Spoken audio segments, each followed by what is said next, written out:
घर आई थी और उन्होंने बताया कि महर हॉस्टल गई है और पुलिस को भी इतला कर दिया गया। मैं पुलिस को लेकर जब महर मित्तल के घर पहुंचा तो वहां से भाग चुकी थी। जाहिर सी बात है जज साहिबा कि अपराधी ही पुलिस से भागता है।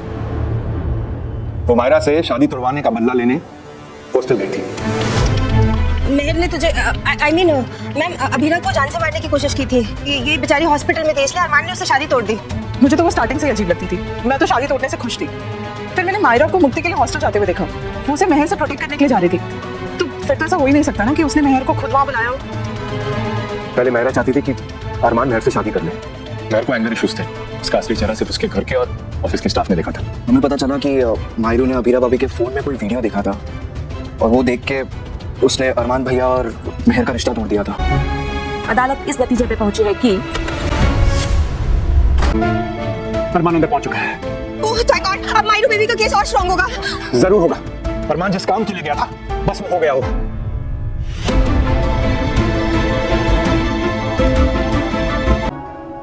कोर्ट को बताओ कि उस दिन हॉस्टल में क्या हुआ था। हॉस्टल में सिर्फ मैं और मुक्ति थे। मैं गार्ड भैया पे प्रैंक करके उनका वीडियो बना रही थी और दूसरा वीडियो बनाने के लिए मैं नए विंग में आ गई। वहाँ जो भी हुआ वो सब मेरे कैमरे में रिकॉर्डेड है। ये रिश्ता क्या कहलाता है कि आने वाले एपिसोड में भाई हम देखेंगे कि अबीरा रिमांड हाउस के बाहर खड़ी होती है, लेकिन इस बार उसके चेहरे पर वो कॉन्फिडेंस नहीं होता जो एक लॉयर के होना चाहिए। इस बार उसके अंदर सिर्फ प्रेशर है। मायरा अंदर है, केस क्रिटिकल स्टेज पर है और अबीरा के पास सच होने के बाद भी उसे प्रूफ करने का कोई भी सॉलिड ब्रेक थ्रू नहीं मिल रहा।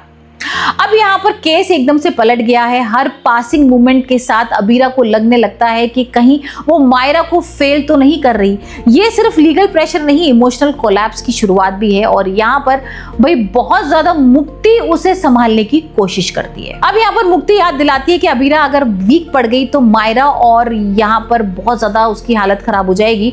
तो अबीरा को अभी स्ट्रगल करना है। वो हर गहरा, अब यहाँ पर देखते हैं किस तरीके से वो हर तरफ से फेयर, दूसरी तरफ से लॉयर की रिस्पॉन्सिबिलिटी और दोनों के बीच में वो खुद टूटने के एज पर है, कैसे यहाँ पर वो सब ठीक करेगी। खैर यहाँ पर स्टोरी जिस तरीके से सिंपल हो रही है वो उतनी सिंपल नहीं है। यहाँ वो मोमेंट आता है जिससे पूरा एपिसोड का टोन बदल जाता है। अबीरा सीधा अरमान के पास जाकर बोलती है कि वो मायरा का केस हैंडल करे। ये सुनते ही सब कुछ एकदम से रुक जाता है क्योंकि ये सिंपल रिक्वेस्ट नहीं लगती, ये सरेंडर जैसा लगता है। जो अबीरा हर क्राइसिस में खुद फ्रंट लाइन पर खड़ी रही, वहीं आज वो केस छोड़ने की बात कर रही है। ये उसकी वीकनेस से ज्यादा उसका डेस्परेशन दिखाता है। उसे लगता है कि अगर अरमान के हाथ में केस गया तो शायद मायरा की बचने की और ज्यादा चांसेस है।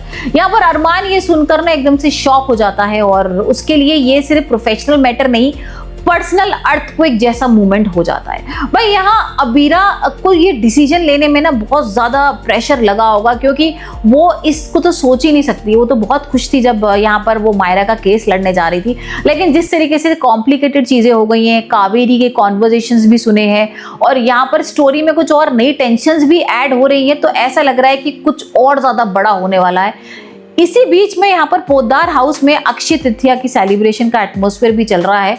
घर में रिचुअल्स, प्रिपरेशंस और फेस्टिव एनर्जी, लेकिन यहाँ पर एक पैरेलल मायरा का केस सब पर इनविजिबल शैडो बनकर छाया हुआ है। अब यहाँ अबीरा को कुछ ऐसा लग रहा है, कुछ तो पता लगा है, क्योंकि अरमान जो है ना वो मायरा के लिए बहुत क्वाइटली प्रे कर रहा है। कुछ अलग से सीन्स हो रहे हैं। यहाँ पर अब कल्प्रिट कौन है? आने वाले एपिसोड में हो सकता है हमें कल्प्रिट पता लग जाए कि क्या कहानी है। क्या पोद्दार हाउस में से कोई बड़ा ऐसा विलन है जिसने ये सब कुछ सपोर्ट किया, महर को सपोर्ट किया? यहाँ पर क्रिश कहाँ गायब है?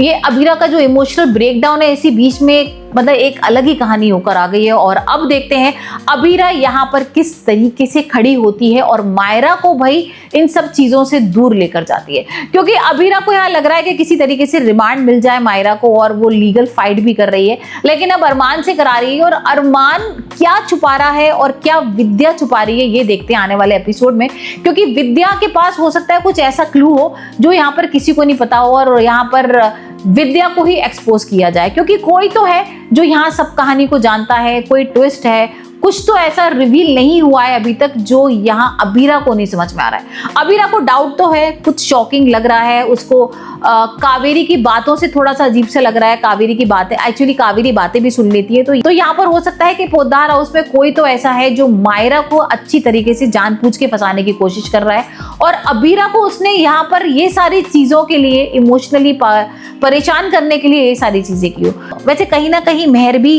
फ्यूचर में अगर हम देखेंगे तो मरी नहीं हो, मतलब यहाँ पर जिंदा हो, क्योंकि कुछ भी हो सकता है। मेहर भाई क्रिश के साथ मिली हो और मेहर ने ही सारी चीजें कही हो, जिस तरीके से कहानी एक पॉइंट पे अलग आ गई है और अबीरा इमोशनली ब्रेक थ्रू हो रही है, यहाँ पर बहुत ज्यादा परेशान हो रही है। जिस तरीके से वो दोबारा से अरमान की जिंदगी में आई थी तो उसको दूर कर दिया गया है, तो हो सकता है ये विद्या और मेहर का कुछ ऐसा प्लान हो।